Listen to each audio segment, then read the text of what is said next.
Assalamu alaikum wa rahmatullahi wa barakatuh. Masu kallon mu da sauraron barka mu sake kasance da ku a daidai wannan lokaci. Kuna tare da Sha'ib Muhammad Kyautatawa TV kenan. Masu kallon mu da sauraron mu kamar yadda muka saba kawo muku shirin Amana shine za mu ci gaba da shi a daidai wannan lokaci. Shirin Amana shafi na 7. Masu kallon mu da sauraron mu kafin mu shiga cikin shirin namu kada ku manta idan ku baki ne daga nan channel ɗin namu. Dan Allah ku sa hannunku mai albarka ku mana subscribe sannan kuma ku danna mana alamar ƙararrawar sanarwa a duk lokacin da muka ɗora sabon shiri zai zo a cikin wayanku. Kuma kada ku manta da like.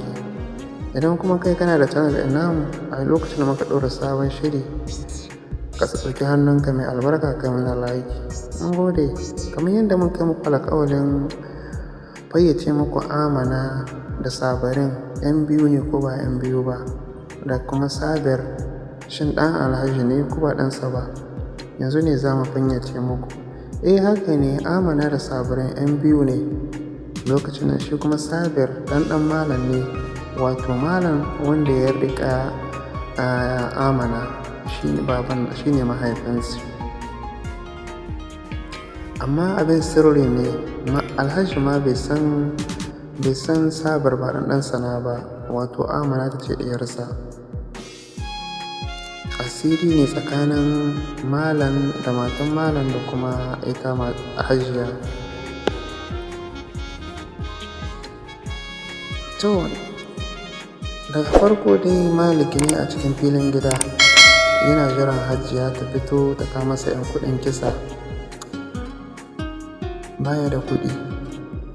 Hajiya ta shiga wajen ta ɗauko masa mata manta da shi, ta shagala hatta ya ɗan kwance bacci ya share ta. Sai ga yayansa ya shigo. Ƙanina, me kake jira har yanzu baka je makaranta ba? Yaya, Hajiya nake jira ta shiga ta fito ta kamo kuɗin fita in tafi. An banda abinka, nawa kake buƙata? Sai ya sa hannu a aljihu kawai ya ɗauko masa kuɗi ya basu. Yaya ka bar sa, Hajiya za ta zo ta kamo mana. Tun da su nake jiranta. Ya ce kun su kayi litin ƙanina, amshi ka je ka tafi. Ya ba su kuɗi. Ya ce amma na je na debo Hajiya, lafiya har yanzu bata fito ba. Ya shiga ce yaya kaga mata ya bacci, gara da Allah ya kaka. Na gode yaya na, ina son ka, sai na dawo.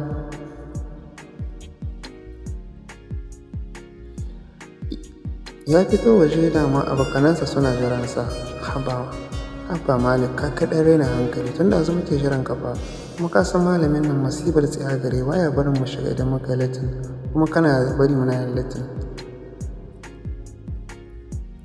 Abokanaina, idan ma muka yi latin sai mu zauna a waje mana, ai ba komai ba ne. Ba sai mu tafi ranmu ba. Kun zani karatun nan ba shamin kai yayi ba fa.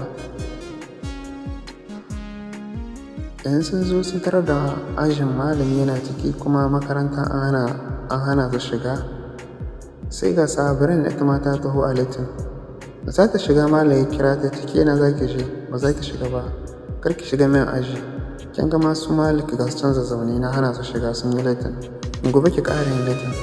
Kai wallahi malam baka isa ka hana ni in shiga makarantar nan ba. Wallahi sai dadi ina ma yana isa a rufe wannan makarantar a kaina. Malamin makaranta ya ce yariya ki bi a hankali, ki ji yariya. Baban na yake ko shi ma ya san gaskiya kuma yana bai ka'ida. Gobe ki ƙara yin latin, ba za ni bar ki dai ki shiga ba. Ta yi tsaki cikin hushi ta yi zamani. An wace ajin malamin ya tafi a kai. Amana ta fito ta da Binta suka kammama, sai ta dubi Sabarin, ta dubi Binta da Amana, ta dube su sama da ƙasa. Ta yi tsaki, banzaye 'ya'yan talakawa. Kuni a ciki amma ni a hana ni an shiga aji. Sun ji ta amma ko ukun ba su ce mata ba, suka fita iskanta. To deja a cikin abokanan Malik akwai wani guda wanda shi Binta ta birge sa, kuma shi son da yake mata ba son tsakani da Allah ba, shi dai kawai son yayi da lalata da ita ne yake so.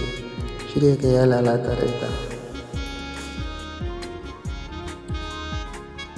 Yanzu sai ba Malik shawara. Malik ya ce ni ba da hannuna ba, in za ku je ku yi abin da za ku je, ni dai ban da ni, ku sai ku yi abinku.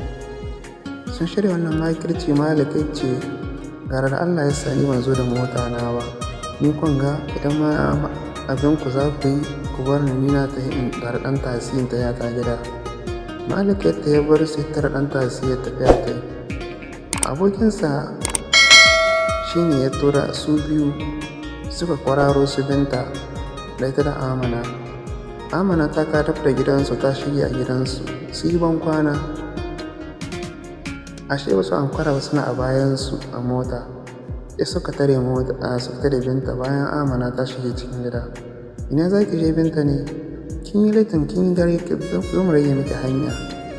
Ku bar shi kawai na kusa kama gida. Ki shigo mana. Ta ki shiga, suka shiga da ƙarfi suka ɗauko ta suka sata a mota. Suka tafi da ita suka zo sun ga wani tsohon kangon gida nan suka shiga da ita. Suna fama yi mata fyaɗe. Tana ihu washin ba kowa ba mai janta. To masu kalmar sauraron mu sai ku biya mu a cikin shafi na 8 insha Allah za ku je da ta ƙarasa tsakanin Binta da su samarin abokanan Malik. Kada ku manta da yi mana like idan kai baƙo ne kamar subscribe. Muna godiya.